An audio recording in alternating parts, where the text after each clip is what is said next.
श्री हरिवंश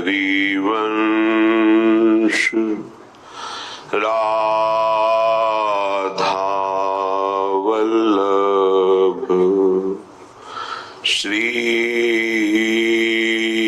हरिवंश।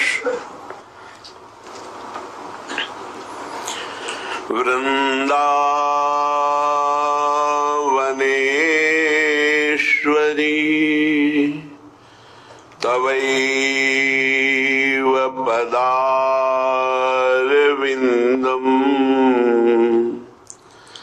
प्रेमामृतैकमकरन्द रसौघपूर्णम्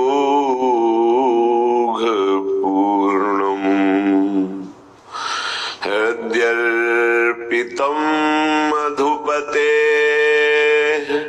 स्मरतापमुग्रम्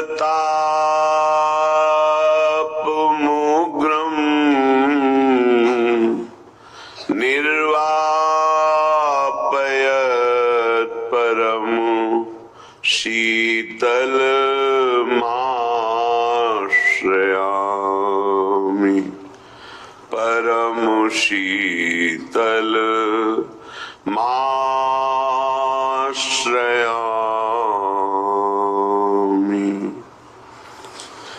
परस्पर राग जम्यो समेत किन्नरी मृदंग सुरतार परस्पर राग जम्यो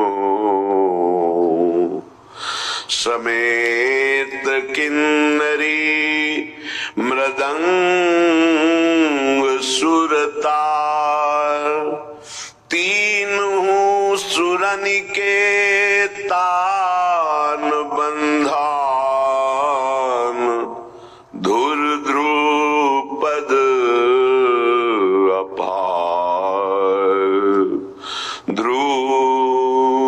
ध्रुपद अपार।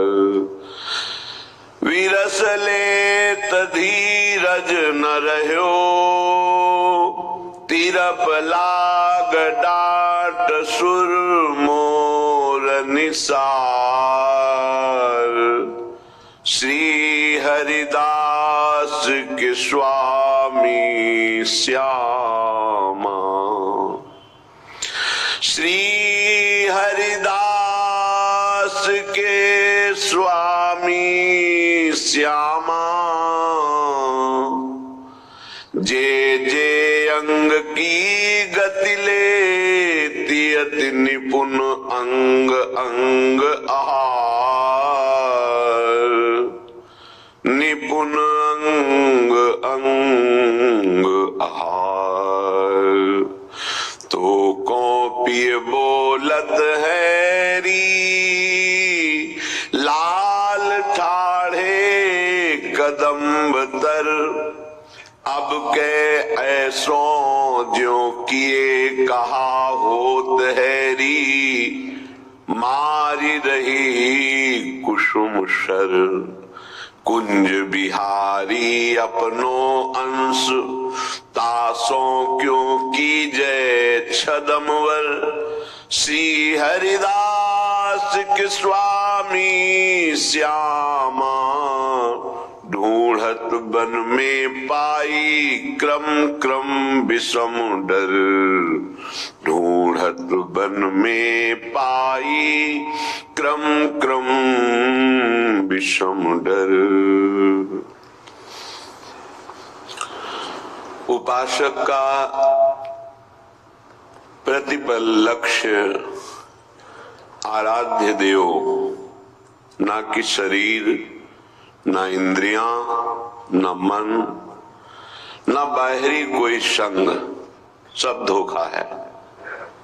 ये शरीर धोखा है जिसको इतना प्यार करते हैं कि मैं ही मान लिया शरीर को, इतना प्यार किया, ये शरीर भी छूट जाता है। ये शरीर भी दुख देता है, ये शरीर भी दुर्गति करवा देता है यदि इसमें राग कर ले तो। फिर इंद्रियां, मन, बुद्धि, चित्त, अहंकार सब धोखेबाज। कितना भी इनकी आज्ञा पे चलो, ये बंधन, दुख, क्लेश, चिंता, अशांति, मृत्यु इसी का अनुभव कराते हैं। फिर बाहर मात तात सुत दार देह में मति अरुझय मति मंदा, हित किशोर को है चकोर तू लख वृंदावन चंदा। यदि वृंदावनाधीश्वर युगल सरकार का साक्षात्कार करना है तो मति अरुझय मति मंदा। ऐ मतिमंद, ऐ मूढ़ बुद्धि, शरीर संबंधी भोग और शरीर संबंधियों में समय नष्ट मत कर। ये मनुष्य जन्म केवल भगवत साक्षात्कार के लिए मिला है। इसलिए उपासक एक एक वृत्ति का संग्रह करके उपास्य देव को प्रसन्न करता है। वृत्ति का संग्रह, चित्त वृत्ति का संसार के चिंतन से रोक करके, निरोध करके उसे अपने आराध्य देव में स्थापित करते रहना, यह सिद्ध भगवत प्राप्ति का मार्ग है।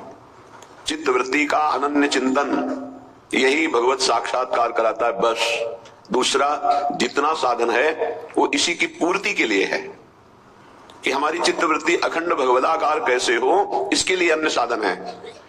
मुख्य भगवत साक्षात्कार का जो साधन है, उपासना है, वो चित्त वृत्ति का निरंतर तैल धारावत इष्ट में पूर्ण रूप से संन्यास होना, पूर्ण रूप से समर्पण होना, पूर्ण रूप से तन्मय हो जाना। अब यहां अपने लोग कमी करते हैं। देह का प्यार, देह के संबंधियों का प्यार, देह के भोगों का प्यार, इसी में पूरा जीवन नष्ट हो जाता है।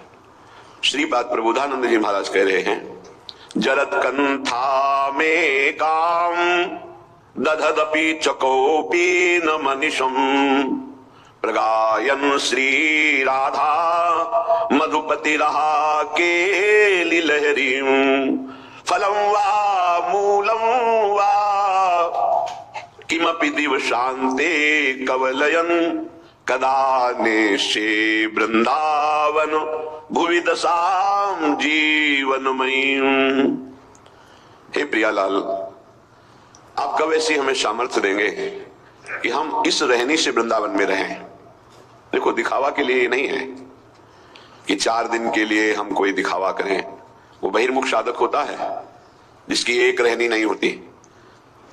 आज हाथ में करवा है, कल कमंडल है, परसों कुछ नहीं। आज रज लगी हुई है, कल कुछ, ऐसे नहीं। एक रहनी, जीवन भर एक रहनी का पालन करते हैं संत जन। एक रहनी, आपकी रहनी ही आपकी स्थिति का परिचय देती है। चंचल रहनी, आज कुछ कल कुछ, बोल कुछ रहा है, दिखावा कुछ है, आचरण कुछ है, व्यवहार कुछ, ये सब प्रपंच नहीं। बहुत धैर्यपूर्वक एक रहनी में 20 वर्ष चलना चाहिए। ये बहुत ध्यान से सुन ले। आज ऐसे रंग का कपड़ा, कल वैसे रंग का कपड़ा, आज दिगंबर हो रहे हैं, आज लंगोटी केवल लगी है, कल ऐसा कर, ये सब नहीं।